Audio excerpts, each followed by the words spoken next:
Okay,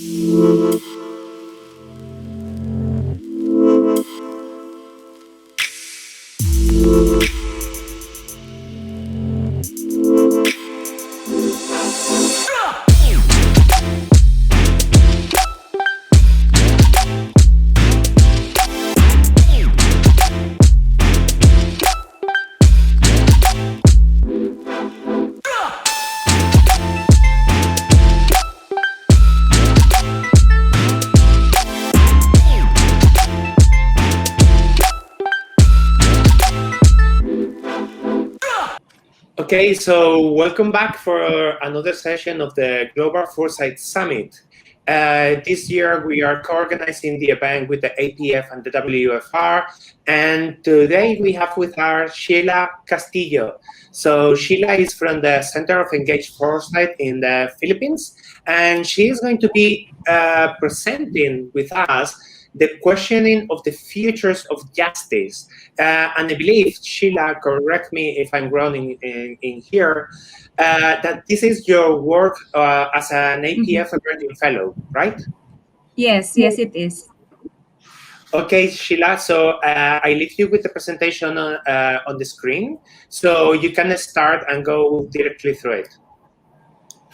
Okay, thank you very much. Hello, everyone, wherever you are on the planet. So before I start, I would like to state a disclaimer. I'm not an expert on the issue of justice, more so on the futures of justice. I'm not a moral nor political philosopher, but in my own capacity, I try to pursue justice, whether it be in the food I eat, the work that I do, and the advocacies I occupy my time with. I'm a student of this topic, and I have a lot to explore and learn. As such, I am in the perfect position to ask questions, to open up this exploration with curiosity and an open mind. I'm going to share with you some questions I am asking in my learning journey as I unpack my own assumptions, limited thoughts, and understanding of justice and its future. Some of these questions are the questions that many of us are not asking. So, with this sharing, I want to sort of provoke and start a conversation, maybe even start an interest in collaboration and action. So I have been interested in the futures of justice since I started my futures practice in 2018. But it was only in April that I had the opportunity to really dive into this. The vehicle is the Association of Professional Futurists Emerging Fellows 2021, where as a fellow, I was given the opportunity to select my topic and find my passion in the foresight field. So here is what I would like to talk with you today. I would like to start with my 3-year journey. I will look into a definition of justice. I will share with you the principles of justice where I based my selection of my sub-themes. Then I will share my initial thoughts on my sub-themes and the questions that I'm asking on these topics. Next, I will share about the justice-based approach, or also called JBA, that I will be using as a lens in each of my subtopics. I will then share what I would like to accomplish in my 3-year journey and let you know how you could help. So this is my 3-year learning journey in exploring the futures of justice. In the first part, which I call learning, I will use the principles of justice and the pillars of the justice-based approach in understanding justice in the future. I will listen and learn from communities, practitioners, and experts, and engage in meaningful conversations. In the second part, creating, I will develop workshop designs for me to help understand the futures of justice. I will develop scenarios on the futures of justice, create stories and narratives, and write articles and a book on the topic. On the third and last part, I will conduct workshops on the futures of justice, speak on the futures of justice, such as this event, and engage in collaborations with communities, experts, and practitioners, and publish my writings on the topic. So as you are seeing here, this is a circular process and an iterative one. So Let us define first what justice is. So justice is one of the most important moral values humans universally subscribe to. Justice must be transcendental. It pervades different dimensions of time. It is defined as fairness, moral rightness, a system with which every person receives his, her, their, its due, including all rights. It is also defined as the proper administration of the law. I would also add that it is also a questioning of the law because the law does not equate to justice. So in my exploration, I am guided by the principles of justice by John Rawls in my understanding of justice. In his book, A Theory of Justice, he states the principles as the greatest equal liberty principle, the equal opportunity principle, and the difference principle. The greatest equal liberty principle states that all citizens have the equal right to basic liberties, which, according to Rawls, entails freedom of conscience, expression, association, and democratic rights. In the equal opportunity principle, Rawls argued that all individuals in the society should have fair equality of opportunities and an equal chance as everybody else in, given their natural ability. And the difference principle states that the least advantaged in society should receive the greater number of the benefits. So I use Rawls' principles of justice in determining the subthemes I want to work on in the futures of justice. I have started writing about it and conducted a short workshop. So in this workshop, which I conducted with the United Edge, we'll ask the participants what would justice look like in the future. So some of them have predictable answers and some have really interesting ones. And they said that in the future, there is equal distribution of power and resources. So there is gender diversity and inclusion, and there is no social status. Interesting, no? There is peace and equity, and they said that people live a life of dignity. There is no poverty, there is access to basic needs, there is universal basic income, universal health care, free education. So there is also respectful coexistence among people. There are no borders between countries. And of course, free movement is allowed for all and everywhere. So the future is a world without occupation or war. There is love in the society. And one participant simply said that in the future, justice is real. So their ideas of justice in the future was not all positive though. They also expressed their apprehensions in the future where justice is intricately linked with the climate crisis. They shared their concerns about who is coding and what inherent biases are embedded in the coding and how the cloak of invisibility allow the lack of accountability on how the digital world is shaping the physical one. Somebody said that injustice will only change color in the future. So whether that color is referred to as a race or to a different form of injustice, it was not clear to me, but it certainly could be both. So these snapshots of the future are a good place to start, but the issue of justice is so broad. So in 3 years, I'm looking at 9 subthemes in my exploration. So first, I'm looking at the futures as a commons and as a right. Initially, I wanted to look at the 2 aspects of commons. First, the democratization of futures among humans, where everybody has the opportunity to take part in envisioning the future and deciding about it. Second is sharing the future beyond the human family. So as we know, our idea of who we consider as persons are also changing. So we have to start to look into the futures of justice beyond humans. So in social justice is a concept that says everyone deserves rights and opportunities irrespective of their identity, preferred or assigned. So contrary to popular belief, the world does not revolve around humans, but we are anthropocentric in our view of justice only as if the justice is a human domain, and we are seeing right before our very eyes how this human-centric view of justice is transforming. Our current ideas on whom justice applies will continue to change. In the future, justice will also be not only about humans, but also about animals, non-animal persons, the environment, androids, and other new and future entities. Thus, futures as a commons should also be shared with them.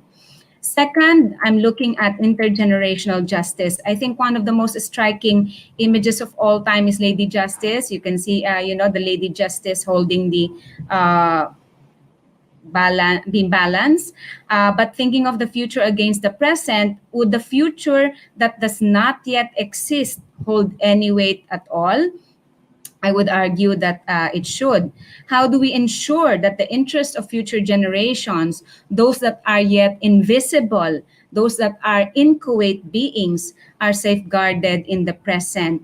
So in a landmark case in the Philippines, which came to be known as the Oposa Doctrine, children and children yet unborn sued the government for issuing timber licensing agreements that would allow various companies to cut 3.8 million hectares for commercial logging.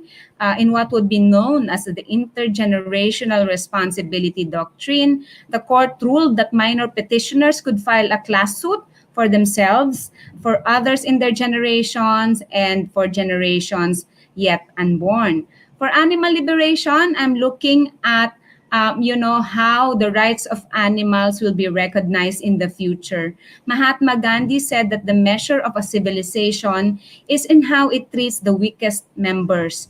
The presence and pervasiveness of justice is then the hallmark of a great civilization, and its decline is seen as the lack of justice. A society could be technologically advanced, aesthetically pleasing, and economically prosperous without fairness and equity. It is simply in a hidden state of decay. We must also be fair to animals. The question is, how might we expand our idea of what is just beyond humans? After all, we are the latecomers in the parade of life in the planet. So regarding the rights of non-animal persons, sentience should definitely be a clear parameter in the call for rights. So many consider dolphins and other cetaceans as non-human persons. But then what happens when a non-sentient is afforded personhood? For example, lakes, rivers, mountains. What if these recognitions are actually honored, and what would be considered fair or unjust in their treatment? I'm looking at the right to identity, and I would like to see how the changing identities and the new and future identities would be afforded the rights that they deserve based on who they identify to be. And in the rights of faith and religions, I would like to see how fringe religions would be considered and not be discriminated upon as what is happening in the present, and also to see how the right to faith and religion will not lead to the division of humanity, but instead to seeing each other as a part of a larger planetary family. I'm also looking at AI ethics and justice. Jim Dator said that we shape our tools and thereafter our tools shape us. I believe that it would be unwise to think that AI will not transform how justice manifests in the future, as they are exponentially empowered by their own ubiquitous learning. So how do you look at justice when the lines have been blurred between humans and AI, when the inorganic components of the future human exceed that of their organic matter vis-a-vis the growing organic components of the future robot or AI? And how might the undercurrents of various identities and desire to identify as somebody or something surface in the ever-changing dynamics of the future? looking into the rights of to information and access. I would like to see how this information are being shared, how this data could help empower people, and how the data that we are seeing, which is very powerful and being used as a weapon to marginalize certain segments of the society, will ultimately be used for the empowerment of all. And I would also like to look at the right to space in terms of exploration and dominion of space.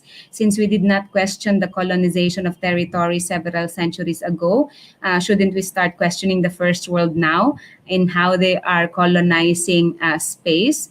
And I would also want to look at, how other countries could benefit and enjoy the benefits of a space, and not be only left with, space trash in the future. So in looking at the sub-themes, I borrowed from the pillars of the justice-based approach developed by my friends, United Edge directors Daniel Bivan and Matt Kletzing, whose training I attended in 2018 and with whom I continue to collaborate. The justice-based approach, or JBA, is a lens that refocuses actions and decisions on models that dismantle unjust systems and hold power to account in order to shift the planet towards social and environmental justice. I believe this approach is just as significant in the present as it is in the future. So in my exploration of what policies, programs, and practices will be considered just in the future in each of my sub-themes, I will be using the JBA's 5 pillars, which includes radical systems, living democracy, alternative models, brave accountability, and everyday activism. So in radical systems, we are looking at systemic problems that require systemic solutions.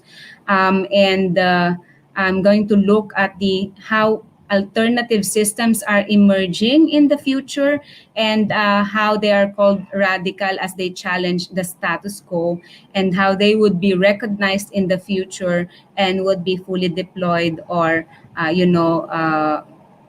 shared with other societies as well.